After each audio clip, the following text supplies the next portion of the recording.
Hi everyone, it's Bev here, your mental health coach, providing tips, tools, techniques and advice helping you to stay mentally strong in these difficult times and beyond. The topic for this video is uncertainty. Now what I want to do is talk a little bit about uncertainty and then offer you a body of work that may disrupt your thought processes, give you something to contemplate, but it will definitely enhance your mental health. So, we are in uncertain times. We are in a period of great change. And what happens when we're going through great change is that we get anxious, nervous, and depressed. It will take its toll on our body, no end. The issue with what we're going through right now is that we have never in our lifetime experienced anything like it. So what do? Well, the thing not to do is to panic. The thing that we can do is to develop mental fortitude and resilience to combat whatever we're experiencing. Now, a body of work called Stoicism may just help you. Stoicism was developed in ancient Greece by a man called Zeno, and then further developed in Rome by Seneca and Marcus Aurelius. Now, Marcus Aurelius was wealthy, but he didn't subscribe to the hedonism of ancient Rome.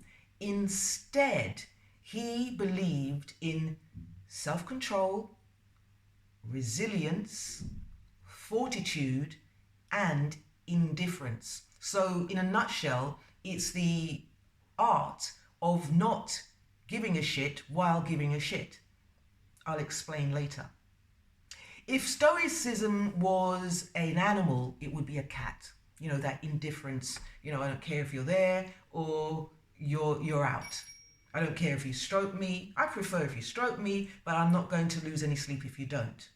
If Stoicism was a character, it would be John Wick. John Wick, who loves his dog, and he will kick ass if necessary. If Stoicism was an athlete, it would be David Goggins. David Goggins would say, no matter what's going on, I am the boss of me. He put his body through hoops, marathons, trials, tribulations to overcome his mind. And I guess if Stoicism was an entrepreneur, it would be Elon Musk. Just that focus and determination to succeed and to take action. So what is the mindset that we all need to develop to become stoic? Well, the first one is control. I'm sure you've heard this saying about control the things that you can and forget the rest. Well, this comes from Stoicism, right? So how can you control a world that seems out of control? Well, determine the time that you get out of bed, the time that you go to bed, the time that you go to the supermarket. Does it make sense to you to go to the supermarket, to the shops when everybody is out there, so that you get agitated and frustrated and nervous about people's behavior? No, go at a time when you feel that you are in control of your surroundings. If you control what goes into your mouth when you eat, when you get up, whatever you do, you are telling your brain that I've got this, I am in control, I am the boss of me. And when something happens which is out of the norm, your brain will say, well, you've got this, you can control this, you can do a stretch, and you can deal with whatever happens because you're dealing with this. The step number 2 is negative meditation. Now, this is a weird one Because meditation, as we know it today, is all about living in the moment and being very positive and optimistic about ourselves and our body. But in Stoicism, it's not like that at all. It's about going to the worst case scenario. So a Stoic would say, okay, they say that the virus is coming back in the winter. So what? What can I do about it? What is in my gift that I can control? It's that control. What do I need to do? So you develop a strategy. So whatever happens, you take it in your stride. You're not living your life hoping for the best. Will it come back? Won't it come back? Ooh. No, it's about I've gone to the worst case scenario and I know what to do every step of the way. That's a Stoic. Number 3 would be, once you've gone to the worst case scenario, you accept it. You treat it as if it has already happened. And on top of that, you love the fact that it is happening. So you are not going to go to the beach and expose yourself to danger. You are going to social distance. You are going to do what is necessary so that you feel that you're in control and you know exactly what you're doing. You're not going to go and take risks with people that have no control of themselves and their lives. So you do what needs to be done. So you act as if. That's number 3. You treat it as if it's already happened. Because, people say, well, the virus is coming back in October, November, but has it actually gone away? Do we know this?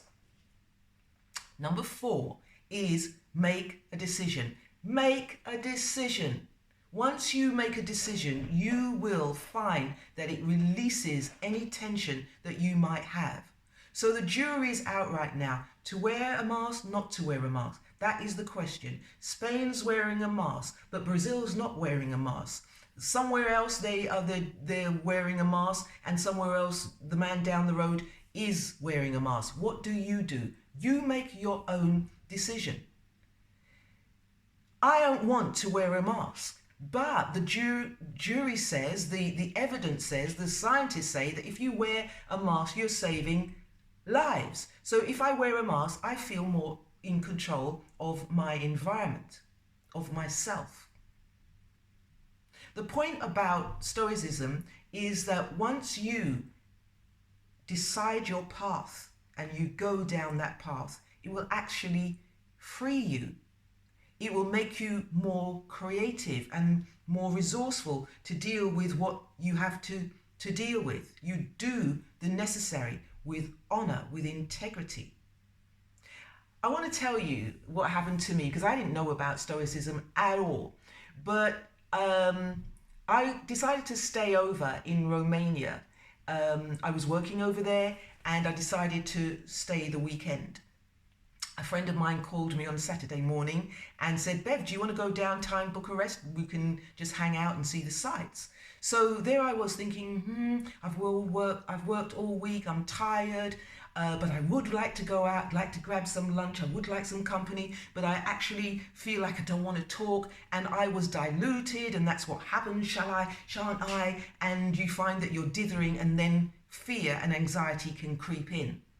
The Stoic said to me, he didn't tell me, by the way, that he was a Stoic, because Stoics don't say, I'm a Stoic, because then they have to explain themselves, and Stoics don't like to talk. He said to me, Bev, I don't care if you come, and I don't care if you don't come. And for a minute I was going, oh, how rude. But then it was the most freeing thing ever. I wasn't obligated. I wasn't manipulated. I was free to make my own decision. I didn't feel guilty either about the decision that I made. I decided to go, and I had a lot of fun. You see, being your own boss, being Stoic, deciding what you want to do and following it through, like John Wick, like David Goggin, like Nelson Mandela. He's a classic Stoic You know, you put Nelson Mandela in an environment and it's as if it was meant to be. And I will take charge of this environment. Thank you very much. Being a Stoic frees you up. It makes you more creative. It makes you more resilient. It makes you more resourceful. It makes you an individual. Stoics do not follow the crowd. So, I'll leave it there. As a Stoic, subscribe or not. Until next time.